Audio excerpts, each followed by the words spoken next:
So making sense of on-chain data is all about understanding the entities and relationships behind it. And so that's where Nansen Profiler comes in. You can go to this by clicking on the left and you'll get a drop-down instead of an actual separate page. And so what you have are 3 suites to the profiler: Nansen Profiler, Wallet Profiler for token, and a Wallet Pair Profiler.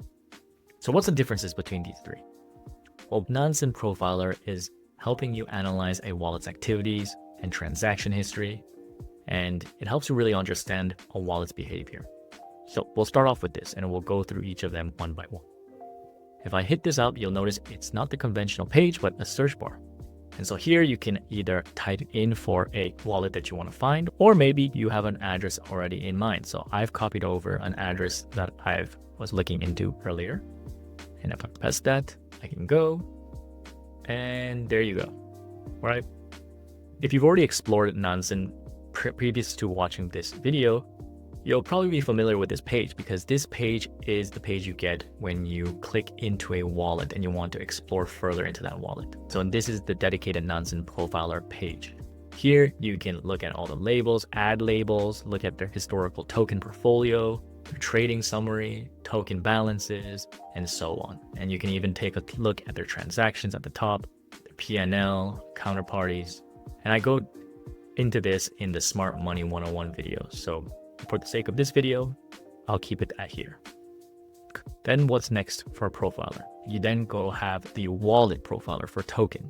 And so this helps you dive into a given wallet and its holdings and relationship for a given token, right? So this works in 2 steps. You first choose the wallet. So I'll paste over the same wallet and I'll first select my wallet. And then I find a given token that I can associate with that wallet to dig into the relationship. So let's look at Pengu. And so choosing Pengu token, then I can see what is the relationship that Devmon's TG, this wallet, has towards Pengu. So it holds 23 million in balance. You can see all of the information provided at the right.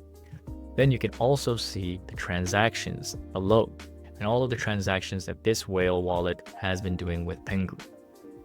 And you can adjust based off of different time frames as you can normally. And you can also see when they transferred, when they've withdrawn, and so on.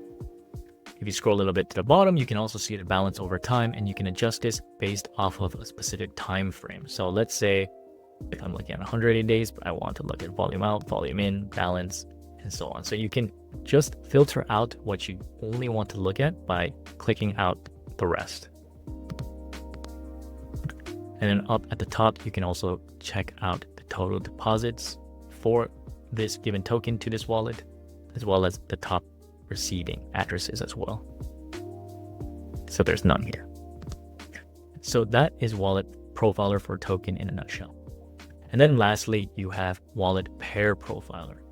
So here, this is where you can take a look at the relationship between 2 different wallets.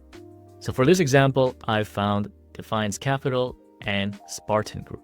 So normally I might be hopping over different tabs like so, but instead what I can do is I can just copy this. All right. And then I can do Wallet Pair Profiler, paste over that address, paste that over. And then for Spartan Group, I'll do the same, paste that over. And then if I do that, now it'll give me this single view where I can compare and contrast between these 2 wallets to see what kind of relationships they have. And so if I scroll down at the bottom, I can see the common addresses that Defiance Capital as well as Spartan Group, these 2 funds, have in common. And then I can also see the most frequent tokens and volume of transactions, but I guess between these 2, there are none right now. That is Profiler. And with Nansen Profiler, Wallet Profiler for token, as well as Wallet Pair Profiler, you can dig much deeper into a given wallet and understand its relationship with other tokens, other wallets, and so on. Now make sure to check out the other videos as part of this 101 series so you can start using Nansen to surface a signal and create winners.